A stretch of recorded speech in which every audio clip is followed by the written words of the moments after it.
Okay, andito na po tayo sa ating KineMaster. Maglalagay po tayo ng boses natin or narration sa ating video kung gusto man natin.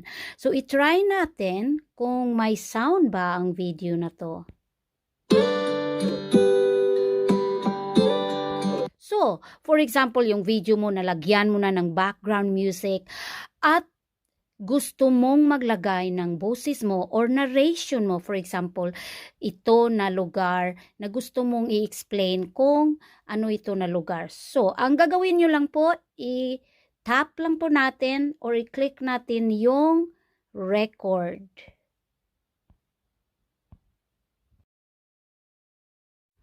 So, once na-start mo ang record, ay makikita mo na ang word na start. So, ang gagawin nyo po, i-click mo po ang start para mag-start ka na ng recording mo. Paalala lang po, pwede po kayong magbasa para alam nyo na po ang sasabihin nyo sa voice recording nyo. So, once you click the start, we can now start recording our voice.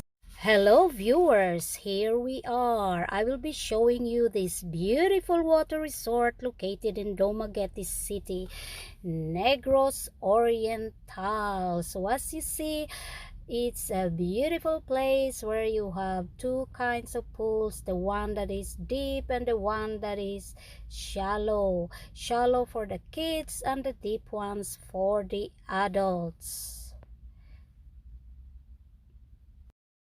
So, i-try po natin kung na-record ba talaga ang boses natin.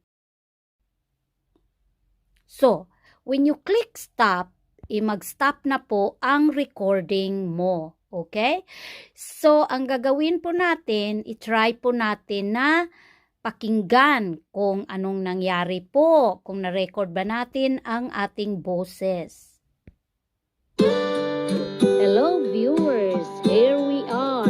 I will be showing you this beautiful water resort which is called. So, successful po natin na na-record ang boses natin. Ngayon, minsan po, mas mahina ang boses natin kaysa background music ng video. Ano pong gagawin natin? I-click lang po natin ang ating video. Tap natin ang video natin. So, once you tap yung video or anuman ang gusto mong i-edit again, makalakay po yon ng meron pong yellow sa edge or minsan red, okay? So, i-click po natin ang mixer. So, click natin ang mixer, pwede nating pahinaan ang music sa video. So, gagawin po natin, i-lower po natin, instead po na 100%, gawin po natin siyang 30%, yon 32%. Okay? Depende po sa inyo yon. Okay, so pakinggan na po natin. Hello viewers, here we are. I will be showing you this beautiful water resort which is called. So, o diba mas okay? Kung gusto nyo pa po na i-hire ang voice nyo, i-click lang po natin yung voice natin, which is yung purple color. So, pag-click natin doon, may yellow na again sa edges niya.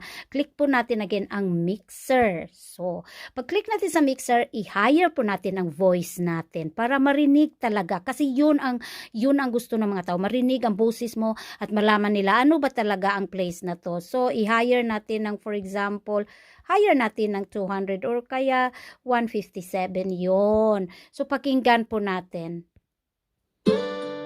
Hello viewers, here we are. I will be showing you this beautiful water resort. So, kung maririnig po ninyo, mas malakas na po ang boses natin kaysa background ng video, o diba? So, lahat po yon ay napakadaling gawin dito sa KineMaster. So, kahit ano man pong klase app ang ginagamit nyo, ang mga functions po nila ay almost pari-pariho lang po. So, wala po yung problema. So, ang gagawin natin after doon, I assume na marunong na po kayo sa KineMaster. Ito lang pong part na to ang hindi nyo alam.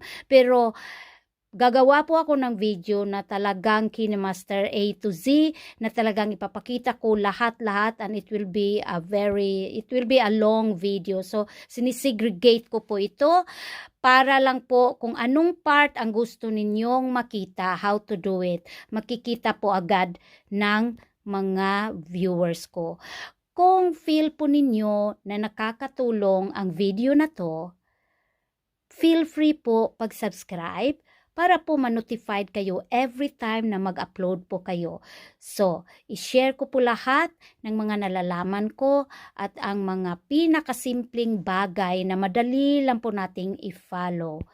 So, subscribe na po kayo para makikita po ninyo lahat ng mga tutorials na i-share ko sa channel na ito. ES Free Mentor po. Marami pong salamat.